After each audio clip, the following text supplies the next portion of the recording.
Very good evening to all my beloved student. Yes.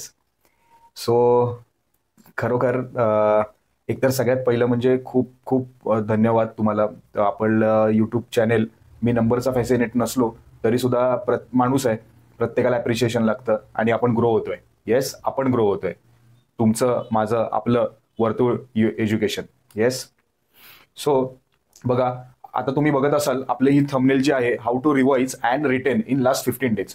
सगळ्यात आधी आहे ना, सगळे पहिले एक्साइटेड व्हा, कारण हे सगळं सांगत असतानाच ऍक्च्युअली मी एक खूप खूप म्हणजे खूपच चांगलं एक त्यामागे लॉजिक घेऊन आलेलो आहे. फक्त तुम्हाला कसं रिवाइज करा आणि रिटेन करा हे सांगणार नाहीये, तर त्यामागे खूप मोठं लॉजिक आहे. येस, आणि ते आपण आपल्या as a being civil engineer और मेकॅनिकल सुद्धा आपण ते फॉलो करत आलेलो आहे. ते लॉजिक काय आहे किंवा तो प्रिन्सिपल काय आहे आपण हे बघूया. सो मी तुमचा वेळ नाही घेत आहे, कारण ऍक्च्युअलमध्ये दिवस कमी आहेत. येस, सो आपण पटकन बघूया आपल्या मुद्द्याचं काय आहे ते.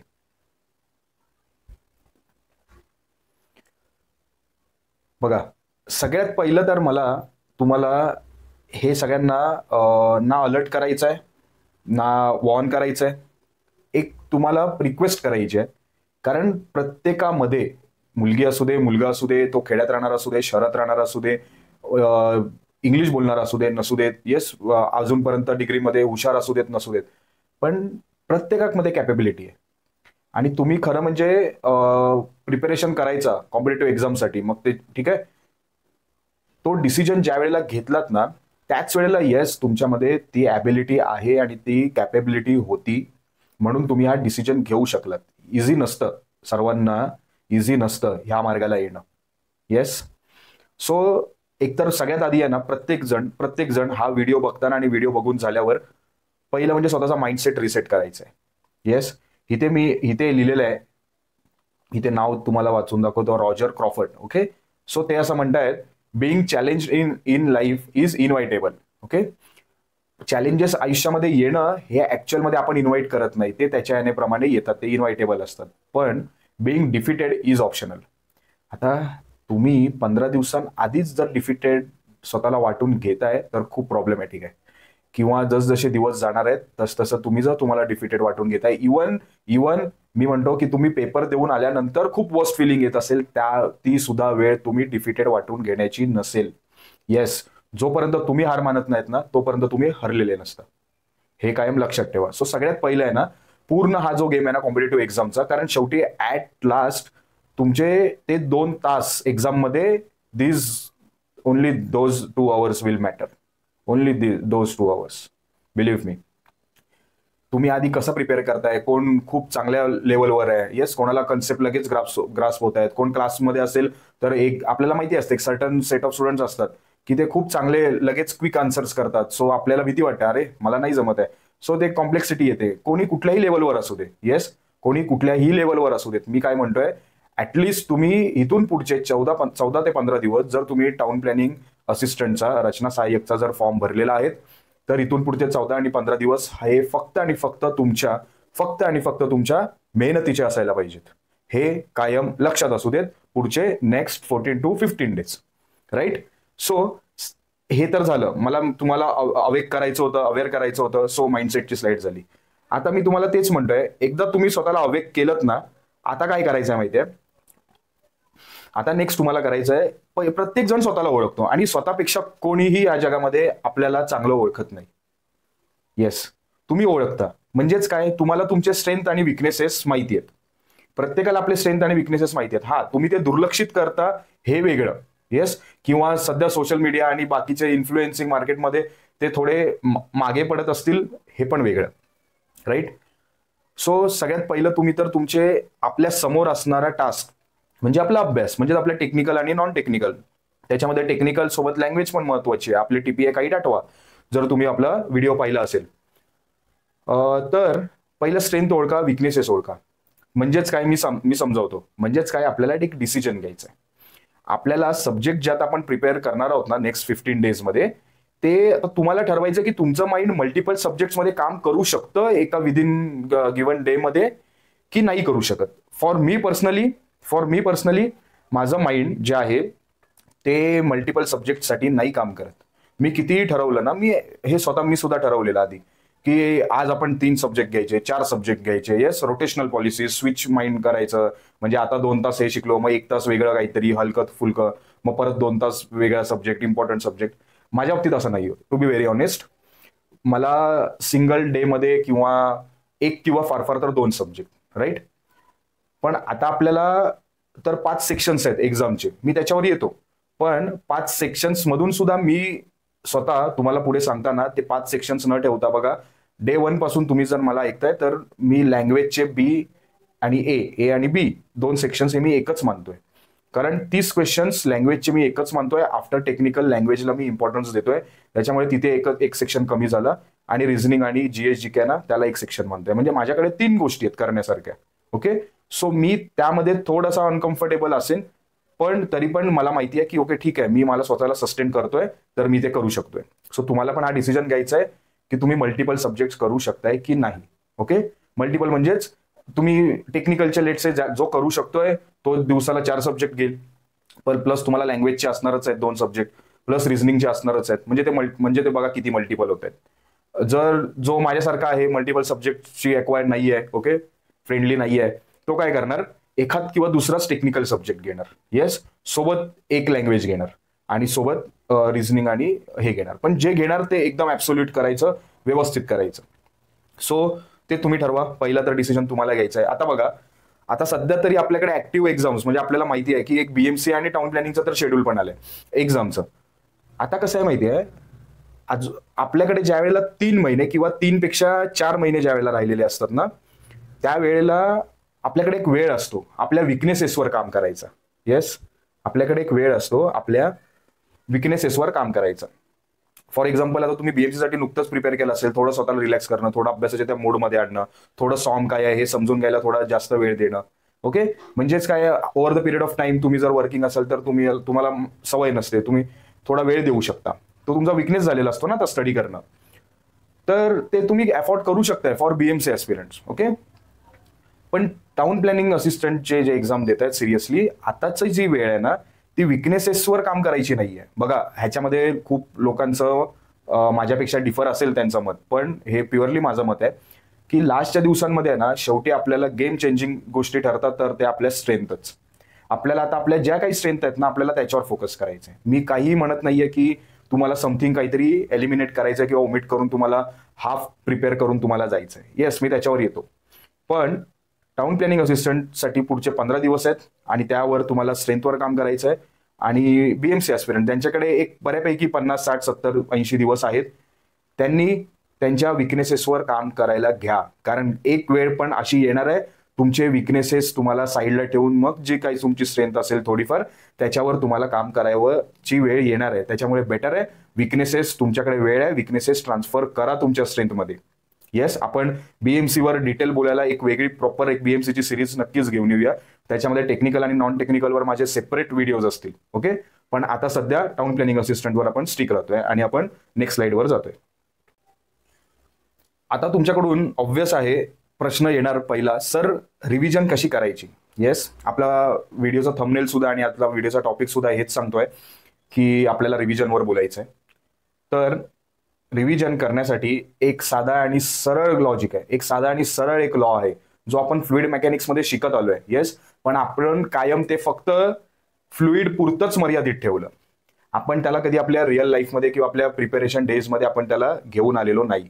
आणि रिव्हिजन किंवा कॉम्पिटेटिव्ह एक्झामची डिमांड तीच असते. येस, कुठलीही डेप्थवरच्या एक्झाम्स असू देत. तो लॉ काय आहे, the law of continuity. Yes, law of continuity. Yes, discharge equal to area into velocity, जे काही आपले कंटिन्युटीचे इक्वेशन्स आपण डायनॅमिक्समध्ये बघतो.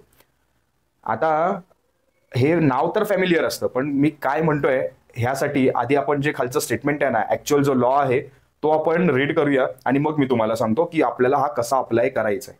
Yes, so the law of continuity is a fluid dynamics equation, बरोबर, that states okay the rate at which mass exits a system. Okay, म्हणजेच काय, mass exits a system is equal to the rate at which mass enters a system. Okay, वाचताय परत, that states that the rate at which mass exits, ती बाहेर पडते system मधून एका certain मासने. Okay, ते कशाशी इक्वल आहे, त्याच वेळेला एक सर्टन रेटचा मास एंटर करतोय सिस्टीममध्ये, आणि हे कुठे होत आहे? In any steady state process. म्हणजेच आज आपण जे वाचतोय ते उद्या विसरणार आहोत, ते उद्या आपल्या सिस्टीममधून एक्झिट होणार आहे. जर ते त्या एक्झिट व्हायच्याच वेळेला आपण परत त्याला एंट्री दिली तर, मी काय म्हणतोय लक्षात येते? आज तुम्ही सर्टन व्हॉट एव्हर 3 सब्जेक्टची रिव्हिजन करा, 4 सब्जेक्टची करा, मल्टिपल टॉपिक्सची करा, ओके, 1 सब्जेक्टची करा. आज जर तुम्ही एक सर्टन रिव्हिजन करताय, उद्या तुम्ही विसरणार आहात, उद्या तुमच्या सिस्टीम मधून ती जाणार आहे, एक्झिट होणार आहे. ती एक्झिट व्हायच्या वेळेला त्याच वेळेला तुम्ही अगेन परत रिवाइज केलेत तर, म्हणजे परत तुम्ही तुम्हाला तुमच्या सिस्टीम मध्ये तिला इन्व्हाइट करून तुम्ही तिला 1 दिवसासाठी अजून थांबवलं तर होऊ शकतं ना असं. म्हणजेच माझी जी काही रिव्हिजनची टेक्निक आहे ती सगळी ह्या लॉ ऑफ कंटिन्युटी भोवती ऍक्च्युअली फिरते कंटिन्युअसली. म्हणजेच मी तुम्हाला म्हणतोय, तुम्हाला इथून पुढे जे काही दिवस आहेत, तुम्हाला तुमच्या रिव्हिजनची कंटिन्युटीचा फ्लो हा कॉन्स्टंट ठेवायचा आहे, हा कंटिन्यू ठेवायचा आहे till your date of examination. समजतंय? आता तुम्ही तुमच्या पॅटर्न प्रमाणे तुम्ही कसाही तो ठेवू शकता, पण इम्पॉर्टंट आहे की ते फ्लॉलेसली, म्हणजे ते रोज तुमचा रिव्हिजनचा पॅटर्न कंटिन्युअस राहिला पाहिजे until your exam has been done. Right? बघूया आपण पुढे मी काय म्हणतोय अजून. राईट? सो ऑब्व्हियस आहे प्रश्न हा, म्हणजे कसं? ओके, म्हणजे कसं? बघा, मी टेक्निकलचं उदाहरण देतोय. राईट? सो टेक्निकल म्हणजेच आपला काय आहे? Section E. आणि सेक्शन ई मध्ये किती आहेत? 14 सब्जेक्ट्स आहेत. जर तुम्ही बघितलं GS/GK 12 सब्जेक्ट्स आहेत आय गेस, म्हणजे त्यांचे 12 पॉईंट्स आहेत.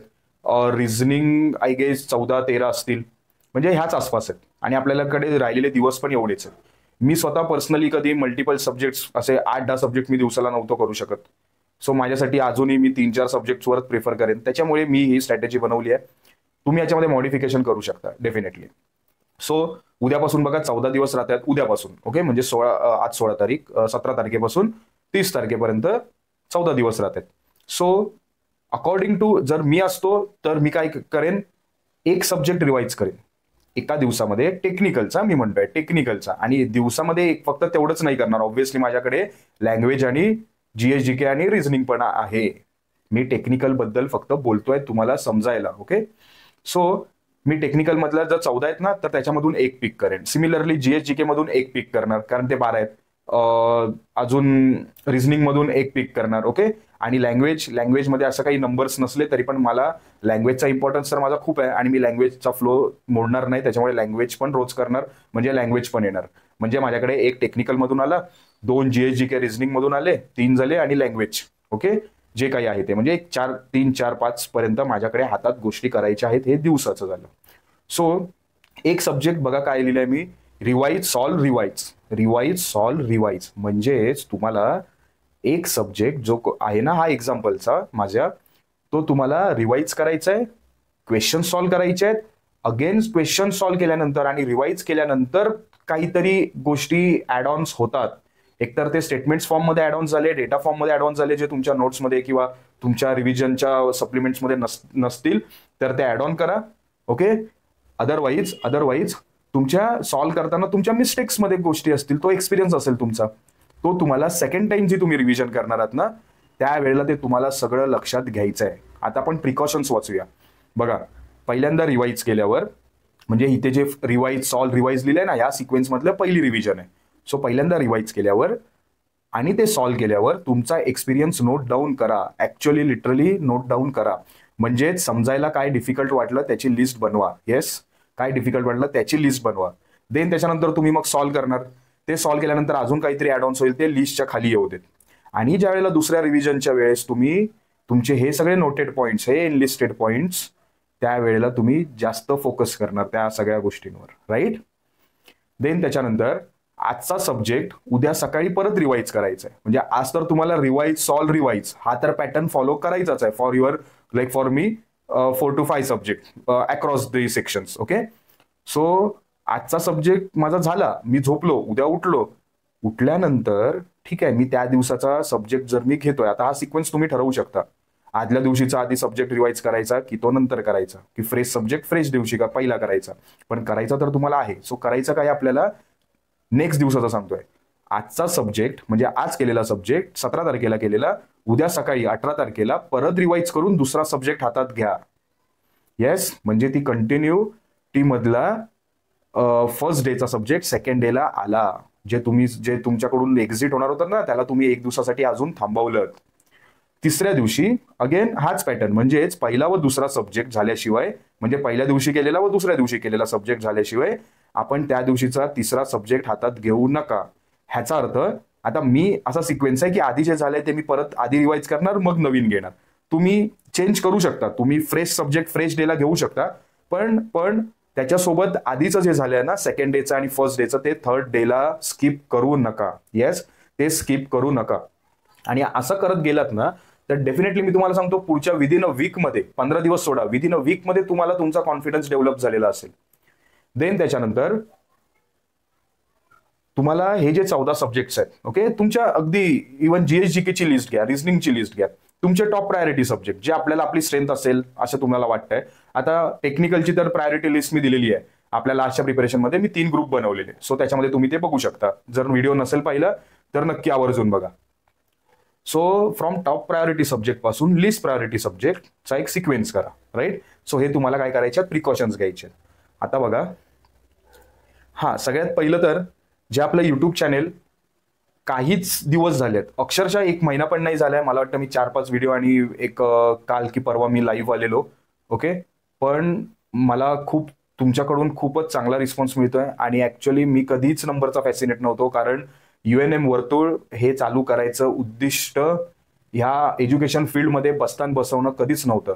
मी माझ्या टाइममध्ये, मी तुम्हाला कायम सांगत आलोय, मी माझ्या टाइममध्ये एक गोष्ट कायम लॅक करत आलो, मेंटरशिप, गायडन्स. तो मला माहिती आहे त्याचे काय चॅलेंजेस असतात, काय आपण किती कमतरता असते ती. तर त्या एका गरजेमधून निर्माण झालेलं UNM वर्तुळ आहे. त्याच्यामुळे मी कधीच नंबरची फॅसिनेट काल नव्हतो, आज नसेल, उद्याही नसेल. तरी सुद्धा मी एक माणूस आहे. मला तुमचं ॲप्रिशिएशन, ऑब्व्हियसली तुमच्या रिस्पॉन्सेस, ओके, आणि तुमचं प्रेम हे मला त्या सबस्क्रिप्शनच्या नंबर्समधून, टेलिग्राम असेल, युट्यूब असेल, ह्याच्यामधून मिळत आलेलं आहे पासच्या काही दिवसांमध्ये. आणि हा आपला प्रवास, हे तुमची साथ माझ्यासोबत कायम मला मिळत राहू देत पुढच्या येणाऱ्या टाईममध्ये, ओके. कारण मला माहिती आहे आपल्या UNM वर्तुळ सोबत मला काय करायचं आहे आणि तुमच्यासाठी काय काय करायचं माझं प्लॅनिंग आहे. मी क्लिअर आहे, तुमचा विश्वास गरजेचा आहे. आणि त्यासाठीच मी कायम गणपती बाप्पाला धन्यवाद करतो, त्याचे आभार मानतो, त्याला नमस्कार करतो. आणि ॲक्च्युअलमध्ये त्याच्या बाबतीमध्ये आणि तुमच्या सगळ्यां टुवर्ड्स मी ॲक्च्युअलमध्ये ग्रेटफुल समजतो. आणि येस, सो आता आपण बघूया आपली पुढच्या स्लाइडमध्ये मी काय इन्क्लूड केलंय. बघा, पुढची साईड दररोज मी 10 दिवसांसाठी लिहिलंय. येस, 10 दिवसांसाठी लिहिलंय, कारण त्याला एक कारण आहे. ते आपण पुढच्या स्लाइडवर बघूया. सो तुम्हाला आता काय करायचं, दररोज बघा, सेक्शन E जो की आपला टेक्निकल आहे, सेक्शन A आणि B जो की लँग्वेज आहे, जे मी एकच कन्सिडर करतो, आणि सेक्शन C आणि D म्हणजे रिझनिंग आणि GSGK. कोणाचं करंट अफेअर स्ट्रेंथ असेल तर त्यानेच त्याच्यामध्ये हात घालावा, अदरवाईज दुसरे तुम्ही जे तुमच्या स्ट्रेंथ आहेत त्याच्या वाईज तुम्ही तुमचे पिक करू शकता आणि तुमचे एक लिस्ट बनवू शकता, राईट, डिसेंडिंग ऑर्डरमध्ये. सो हे तुम्हाला रोज दिवसाला करायचं आहे. हे टास्क आहेत, लाईक ह्या स्ट्रिप्स म्हणजे. आणि ह्या सगळ्यांना जोडतं काय आहे, कुठला बँड जोडतोय, रिव्हिजनचा बँड, राईट. सो तुम्हाला रिव्हिजन ह्या प्रत्येकाची करायची आहे रोजच, ओके, रोजच ते करायचं आहे 10 दिवसांमध्ये. आता थोडासा पॅटर्न चेंज होतो, थोडासा नेक्स्ट डे नंतर, ओके. हे टेलिग्रामचं सुद्धा मी ग्राफिक्स बनवलेलं. सो अगेन, टेलिग्रामवर युट्यूबच्या सबस्क्रिप्शनपेक्षा टेलिग्रामचा ऍड व्हायचा रेट खूप जास्त आहे. बघा, मी तुम्हाला काही एक चांगलं नाही म्हणत आहे, बट ऍटलिस्ट मी ट्राय करतोय माझ्याकडून चांगले जेवढं काही होईल कंटेंट द्यायचा. सो तो टेलिग्रामवर मिळतोय नक्कीच. पण टेलिग्राम यायच्या आधी तुम्ही जर युट्यूबला जर सबस्क्राईब करताय, डेफिनेटली मी कधीच तुमच्यासमोर माझा कोर्स पैशांमध्ये घेऊन येणार नाहीये. सो फॉर शुअर तुम्ही मला तुमचा mentor, guidance, as a guide करणार तुम्ही समजू शकताय. सो तुमच्या युट्यूबमध्ये एक UNM वर्तुळ चॅनल तुम्ही सबस्क्राईब करून ठेवलं तर डेफिनेटली एक सर्टन मला फॉर अ लॉंग रन तुमच्यासाठी मला येता येईल, राईट. सो टेलिग्रामवर तुम्ही आज फक्त टाउन प्लॅनिंग किंवा BMC एक्झाम पुरतं तुम्ही मला जॉईन होताय आणि 2-4 तुमचे फाईल्स मी ज्या शेअर करतोय त्या तुम्ही बघून नंतर लेफ्ट होणार असाल. शॉर्ट टर्म साथ मला कधीच आवडत नाही, पटत नाही, ठीक आहे. ऑब्व्हियसली तुम्ही इंडिव्हिज्युअल आहात, तुम्ही तुमचा चॉईसने तुम्ही कनेक्ट होऊ शकता. वॉट एव्हर, ते माझ्या हातात नाही ना. ठीक आहे, मला माझ्या हातात आहे जेन्युन एफर्ट्स घेत राहायचं आणि माझं हे जे काही माझी पॅशन होती ना टुवर्ड्स मुलांसाठी करायची, त्या गोष्टी मी करत राहणार डेफिनेटली. सो ॲक्च्युअलमध्ये टेलिग्रामसाठी पण मी थँकफुल आहे खूपच. बघा, मी 10 दिवस ठेवलेले. ओके, देन त्याच्यानंतर आता हे 14 दिवस, सॉरी शेवटचे 5 दिवस, म्हणजे 10 दिवसांसाठी तुम्हाला सांगितलं, तुम्हाला रोज तर ते करायचंच आहे. आता शेवटच्या 10 दिवसांमध्ये ना जी काही तुम्ही प्रॅक्टिस करणार ना ती अकॉर्डिंग टू सेक्शन्स करायची आहे. ओके, म्हणजे रिझनिंग आहे तर रिझनिंगचे आपल्याला क्वेश्चन्स किती येणार आहेत? 15 क्वेश्चन्स येणार आहेत. टाइम किती अलॉट होणार आहे? 18 मिनिटाचा. सो तुम्हाला 15 क्वेश्चन्स 15 मिनिटामध्येच करायचे, 18 नाही, 15 मिनिटामध्येच 15 क्वेश्चन. ह्याची तुम्हाला रोज 5 दिवस प्रॅक्टिस करायची आहे, रोज 5 दिवस. ओके, ते करायचं आहे असं प्रत्येक सेक्शनसाठी. मराठी इंग्लिशचे तोपर्यंत तुमचे इव्हन उतारे सुद्धा तयार करून झाले पाहिजेत, म्हणजे उतारे सुद्धा उतार्यांचा पण रेफरन्स घेऊन तुम्ही ते क्वेश्चन्स केलेले पाहिजेत. ओके, देन त्याच्यानंतर ऍक्च्युअलमध्ये बघा, सुरुवातीला मी 14 दिवस कन्सिडर केले, त्याच्यानंतर मी 10 आणि 5 बायफर्गेट केले, म्हणजे 11व्या दिवसापर्यंत. असं नाही की तुमचं सगळं झालंय आणि आता तुम्हाला मी सांगतोय सेक्शनची प्रॅक्टिस करा, पण 10व्या दिवसापर्यंत तुमची जर सब्जेक्टची लिस्ट जर ऍक्च्युअल प्रायोरिटी जर तुमची तिथे असेल ना रिफ्लेक्ट होणारी, तर तुम्ही लास्टच्या 5 दिवसांपर्यंत येईपर्यंत तुमचे सगळे मेजर सब्जेक्ट झालेले असतील. आणि according to your list, okay, which you will created by your own, okay, for your own. So ते जे राहणारे सब्जेक्ट असतील ते लिस्ट इम्पॉर्टन्स असतील. मी म्हणत नाही ते सोडायचे आहेत, पण तुम्हाला ऑब्व्हियसली त्यावेळेला तर तुम्हाला मेहनत तर रोजच घ्यायची आहे या 15 दिवसांमध्ये. सो तुम्हाला ऍटलिस्ट 5 दिवस चालू व्हायच्या आधी ट्राय करा की 80% तुमचे टेक्निकल, ओके, आणि 100% तुमची लँग्वेज हे तुमच्या 10 दिवसांमध्ये व्हायलाच पाहिजेत. तर तुमचं राहिलेलं 20% तुमचं टेक्निकल, ओके, आणि प्लस GS GK रिझनिंग जे काही कसं आहे तुमच्या अकॉर्डिंग तुम्ही करताय त्या गोष्टी, आणि त्याच्यासोबत सगळ्यात त्याच्या आधी प्रायोरिटी काय आहे, हे सेक्शन वाईज तुमची प्रॅक्टिस होणं लास्टच्या 5 दिवसांमध्ये. ओके, आता तुम्ही ते बघायचं आहे, तुम्ही जिथून कुठून तुम्ही टेस्ट सिरीज तुम्ही परचेस केलेली आहे ती अकॉर्डिंग टू सेक्शन्स आहे का. For my information, according to sections test series नाहीये. ठीक आहे, नसेल तरी पण काही टेस्ट सिरीज सर आम्ही सॉल्व्ह नको करू का? नाही, करा ना. तुम्हाला काही क्वेश्चन्स मिळत आहेत ना, ठीक आहे, त्यावेळेला तो 2 तासाचा तुमचा तो टाइम असेल ना, तुम्ही करा प्रॅक्टिस, पण त्याचा अनालिसिस सेक्शन वाईज करा. Yes, so do not leave anything behind. Yes, I repeat, do not leave anything behind. मी तेच तुम्हाला म्हणतोय. मी फक्त तुम्हाला स्मार्टली प्ले करायला सांगतोय. ऍक्च्युअली स्मार्टली मध्ये हार्डवर्क नाहीये का? तर हार्डवर्क खूप आहे आणि हे तुम्हाला जाणवेल, खूप आहे. पण ठीक आहे, 15 दिवस करायचंय, तुम्ही तुमच्यासाठी करताय.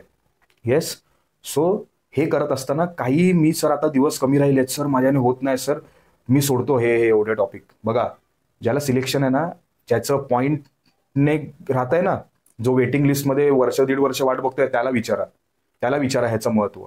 येस, सो त्याच्यामुळे मी कधीच रिकमेंड नाही करणार माझ्या स्टुडंट्सना की तुम्ही काही सोडावं. ओके, त्याच्यानंतर एक शेवटची स्लाइड तुमच्या समोर शो करायच्या आधी एक फक्त तुम्हाला एवढंच सांगतोय की सध्या तर आपल्याकडे डिस्ट्रक्शनचे नंबर ऑफ चॅनल्स आहेत. नंबर ऑफ चॅनल्स म्हणजे युट्यूबचे चॅनल नाही म्हणत आहे, नंबर ऑफ वेज आहेत, राईट. आताचा हा दिवस, हे जे आहेत ना 15 दिवस, मला नाही माहिती तुम्ही जे ऐकताय ते त्यामध्ये तुमची प्रिपरेशनची लेवल काय आहे ते, राईट. शेवटी ॲटलास तिकडे 261 आणि जी काही वेटिंग लिस्ट असेल तेवढेच सिलेक्ट होत आहेत. तरी सुद्धा मला एवढं माहिती आहे, जो माझा व्हिडिओ बघतोय तो प्रत्येकाने स्वतःशी कमिट करा की नेक्स्ट 15 दिवस माझा पूर्ण माझा फोकस हा प्रोसेस ओरिएंटेड असेल. मी प्रोसेसवर पूर्ण भर देईन. आणि ह्या सगळ्यामध्ये ना ऑब्व्हियसली डिमोटिवेशन येतं. येस, मी स्वतः एक ॲस्पिरंट राहिलोय, मला माहिती आहे ह्या सगळ्या प्रोसेसेस, ह्या सगळ्या फेजेस. सो डिसअपॉइंटमेंट वाटते, भीती वाटते, अँझायटी वाटते, बऱ्याच गोष्टी येतात, फ्लक्च्युएशन्स येतात, मेंटल फ्लक्च्युएशन्स. त्याच्याशी डील करायला लगेच यूट्यूब, इंस्टाग्राम ओपन करू नका. आपल्या आयुष्यामध्ये आपण खूप गोष्टी मिस करतो. एक तर सगळ्यात आधी तुम्ही काय करा, तुमच्या दिवसाची सुरुवात प्राणायामने करा. दुपारी वेळ मिळतोय, जर असं थोडंसं आहे ना, त्यावेळेला मेडिटेशन करा, राईट. आणि रात्रीचं जमतंय तर जर असं एक चालायला जा 10, 15, 20 मिनिट. तुमच्या घरामध्ये तुमचा ज्यांच्याशी बॉन्ड चांगला आहे त्यांच्यासोबत चांगला टाइम घालवा. ओके, ऍक्च्युअलमध्ये ह्या गोष्टी इम्पॉर्टंट आहेत. तुम्ही बाकीचा वेळ सगळ्या तयारीमध्ये घालवा, पण प्राणायामला 5 ते 7 मिनिट, मेडिटेशनला 5 ते 10 मिनिट आणि वॉक करायला 10 मिनिट. येस, आणि जर तुम्ही बाहेर राहताय तर तुमच्या पॅरेंट्स किंवा तुमचे जे क्लोज वन आहेत त्यांच्याशी बोलायला एक थोडा सर्टन टाइम, म्हणजे अर्धा पाऊण 1 तास मी म्हणतो. ह्या गोष्टींना तुम्ही देताय ना, eventually indirectly these all points, these all your activities will going to be helpful for you. Okay, so ते तर तुम्हाला करायचं आहे. आता हे माझ्यासाठी बघा, मला मोटिवेट राहण्यासाठी डेफिनेटली त्यासाठीची वरची स्लाइड आहे. हे काही नाही आहे. येस, तुमच्या लेफ्टला बघताय, सगळ्यांना माहिती आहेत एपीजे अब्दुल कलाम. राईटला ते दुसरे तिसरे कोण नसून माझे आईवडील आहेत, आणि येस माझे मॉम डॅड आहेत, आणि एकदम सेंटरला आणि ह्याच्या सगळ्यांच्या वर येस आपला तिरंगा आहे. आणि मला पर्सनली हे काही एलिमेंट्स आहेत ना, ते ॲक्च्युअली इनफ आहेत. मला माझ्या आयुष्यामध्ये मला अलाइन राहायला, मोटिवेट राहायला. मी डिमोटिवेट होत नाही असं नाही आहे, मी झालोय, ह्या फेजेसमधून मी गेलोय. सो तुम्हाला अशा सिच्युएशनमध्ये तुम्हाला काय आठवायचं आहे, कोणाला आठवायचं आहे, ह्या गोष्टी मॅटर करतात. म्हणून तुम्हाला मी सांगतोय, इथे मला काही माझा पर्सनल शो ऑफ करायचा नव्हता, पण ॲक्च्युली मी असाच वाढत आलोय. मी माझ्या माझ्या माझ्या स्वतःच्या पॅरेंट्सवर, माझ्या मॉम डॅडवर माझं प्रचंड प्रेम आहे. लहानपणापासून माझ्यामध्ये एक जाणीव माझे टुवर्ड्स माय नेशन आणि टुवर्ड्स आवर कॉन्स्टिट्यूशन ही कायम राहिलेली आहे. आणि एपीजे अब्दुल कलाम, त्यांना अनकंडिशनली मी कायम फॉलो करत आलो आहे. सो हे माझ्यासाठी इम्पॉर्टंट आणि इनफ आहेत, राईट. मी तेच इथे म्हटलेलं आहे, for me these are all elements which you are seeing right now is more than enough to keep me alive with a tremendous motivation. Yes, I don't need any such reels and shorts. At least पुढच्या 15 डेजमध्ये तरी हे पाळा. At least पुढच्या 15 डेजमध्ये तुम्ही तुमचे जे खरोखर तुमचे जे लव्ह वन्स आणि जे तुमचे जे एलिमेंट्स आहेत, जसे हे माझे 3 एलिमेंट्स आहेत, तसे तुमचे एलिमेंट्स तुमच्या डोळ्यासमोर ठेवा, त्यांना आठवा, आणि तुम्ही स्वतःहूनच मोटिवेट राहा. कुठेही शोधायला जाऊ नका motivation. Yes, so I hopeful मी खूप चांगल्या पद्धतीने कन्वे केलेलं आहे आजचं रिव्हिजन आणि कसं रिटेन करायचं आहे तो ही strategy. So love you all, take care. आणि बघा, 15 दिवस आहेत, काही मोठा स्पॅन नाही आहे, बघता बघता निघून जातो हातातल्या वाळूसारखा. फक्त तुम्हाला हे 15 डेज एवढे प्रोसेसवर तुम्हाला काम करायचं आहे ना, एवढ्या प्रोसेसमध्ये इन्व्हॉल्व इंटू होऊन जाणार की तुम्ही तुमच्या स्वतःच्या प्रेमात पडाल. तुम्ही तुमचं स्वतःला तुम्ही सॅटिस्फाय मानाल. मग तो इरेस्पेक्टिव्ह तुम्हाला पेपर कसाही जाऊ देत. आणि एक पेपर गेला, आहेत पुढे पेपर आहेत, मी आहे. येस, UNM वर्तुळ एज्युकेशन असणार आहे तुमच्यासोबत. पण डेफिनेटली त्याच्या आधी हे 15 डेज परत काही शोधत बसू नका. ओके, राईट, स्वतःला अलाइन ठेवून, स्वतःला डिटर्मिनेशनमध्ये ठेवून, येस, तुम्ही कन्सिस्टंटली पर्सिव्हरन्स ठेवून तुम्ही तुमच्या प्रोसेसमध्ये एक एक दिवस एक स्टेप अहेड करा. Right. So love you all, take care, do well, जय हिंद.